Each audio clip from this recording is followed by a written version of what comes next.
కేకే నాయర్ గారు. ఆయన చేసిందైతే నేను తెలుసుకున్నాక చాలా గ్రేట్ అనిపించింది. అంటే ఒక ప్రధాన మంత్రికి ఎగైనెస్ట్‌గా పోరాటం చేసి, నేను పూజలు చేపిస్తాను.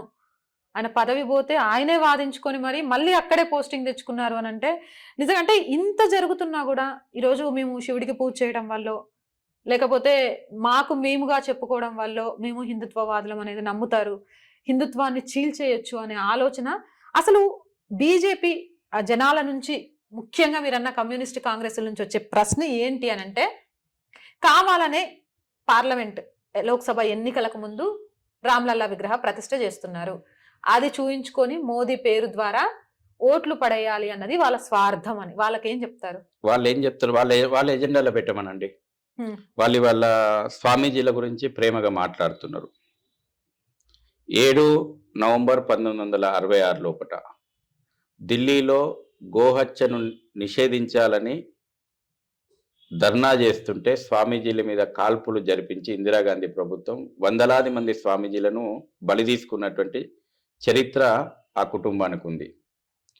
పాల్ఘర్లో స్వామీజీల హత్య, ఇండి గఠబంధన్, నిన్నగాక మొన్న వెస్ట్ బెంగాల్ లోపట స్వామీజీల మీద దాడులు, ఇట్లా చెప్పుకుంటూ పోతే మీరు అడిగినటువంటి ప్రశ్నకు వస్తా నేను. స్వామీజీలో 1984 లోపల ధర్మ సంసద్ పిలుపునిచ్చింది. అయోధ్య, మధుర, కాశీ సగౌరవంగా హిందువులకు అప్పజెప్పమని. వాళ్ళని ఎజెండాలో పెట్టమనండి. భారతీయ జనతా పార్టీ విషయానికి వస్తే, భారతీయ జనతా పార్టీ పురుడు పోసుకున్నప్పటి నుంచి, అంతకుముందు జనసంఘ్ ఉన్నప్పటి నుంచి, అయోధ్య పునర్నిర్మాణం అనేటువంటిది సాధు సంతుల యొక్క తీర్మానం తర్వాత ప్రజలు చేసినటువంటి ఉద్యమానికి, శ్రీరామ జన్మభూమి ఉద్యమం లోపట బీజేపీ లీడ్ చేసిన ఉద్యమం రాజకీయంగా మనకు కనబడ్డప్పటికీ సాధు సంతులు, ఈ దేశంలో ఉన్నటువంటి జనము, విశ్వ హిందూ పరిషత్తు చేసినటువంటి ఉద్యమానికి ఒక రాజకీయ పార్టీగా ముందుండి మద్దతు ఇచ్చింది. వీళ్ళని ఎవరు మద్దతు ఇవ్వద్దన్నారు? వీళ్ళని ఎవరు ఆ ఉద్యమంలో పాల్గొవద్దన్నారు? ఈ రోజుకు రామమందిర నిర్మాణం లోపల రండి అని అంటే రామని ఎందుకని అంటున్నారు?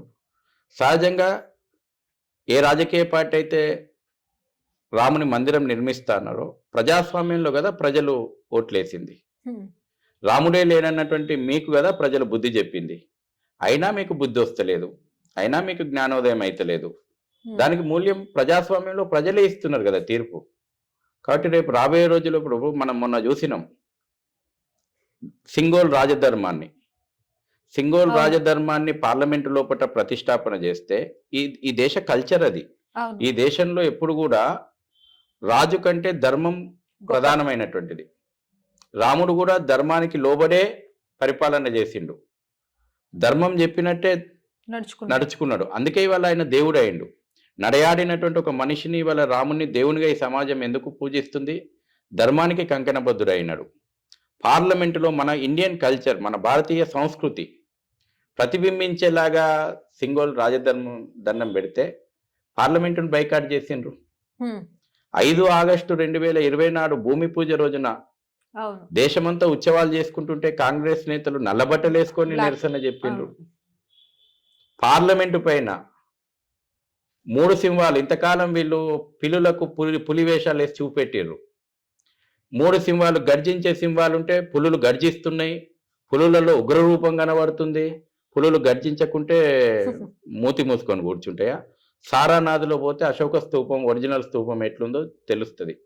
ఇంతకాలం మన భారతీయ చిహ్నానికి కూడా మీరు మూతి ముడిచినటువంటి పౌరుషం లేని సింహాలను చూపెట్టారు కదా. ఇవాళ ఈ జాతి పౌరుషం ఏందో కనబడుతుంది. ఇవాళ జాతి పౌరుషం, నిజమైన పౌరుషం ఏందో, ఇవాళ నిజమైనటువంటి అశోక స్తూపం ఏందో, ఆ 3 సింహం గర్జన ఏందో మనం చూపెట్టినాం.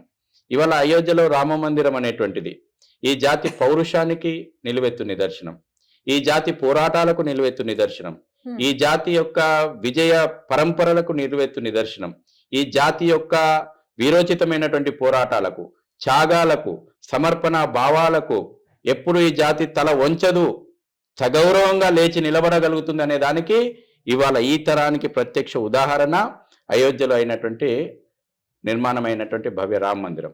సోమనాథ్ దేవాలయం 17 సార్లు నేలమట్టం చేసినా మళ్ళీ తిరిగి పునర్నిర్మాణం అయ్యింది. అయోధ్యలో ఇవాళ భవ్య రామం ఈ తరం సాగించినటువంటి పోరాటాల యొక్క భవిష్యత్తులకు ప్రేరణ, అవును. భవిష్యత్తు తరాలకు ప్రేరణ ఇచ్చేలాగా ఈ తరం సాగించినటువంటి పోరాటం, ఇదిగో ఈ విజయం, ఈ దేశ విజయం. అది అయోధ్య రామ మందిరం ఈ దేశ స్వాభిమాన మందిరం, భవిష్యత్తు తరాలకు స్ఫూర్తివంతమైనటువంటి మందిరం, భవిష్యత్తు తరాలకు ప్రేరణ ఇచ్చేటువంటి మందిరం. భారత్ను అన్ని రంగాల్లోపట ఒకనాడు విశ్వగురువుగా ఉన్నటువంటి భారత్ వేలాది సంవత్సరాల దాడుల్లోపట అనేక విషయాలు మనం కోల్పోయినాం కదా. మళ్ళీ జాతీయ పునర్నిర్మాణం, సాంస్కృతిక పునర్నిర్మాణం, సాంస్కృతిక పునర్వైభవం సాధించే దిశలోపట వేగంగా అడుగులు పోతున్నాయి, ముందుకు కదులుతున్నాయి అనే దానికి నిలువెత్తు నిదర్శనం అయోధ్యలో భవ్య శ్రీరామ మందిర పునర్నిర్మాణం. జాతి చరిత్ర సువర్ణాక్షరాలతోటి లిఖించడానికి మొదటి పేజీ మళ్ళీ ప్రారంభం అవుతుంది.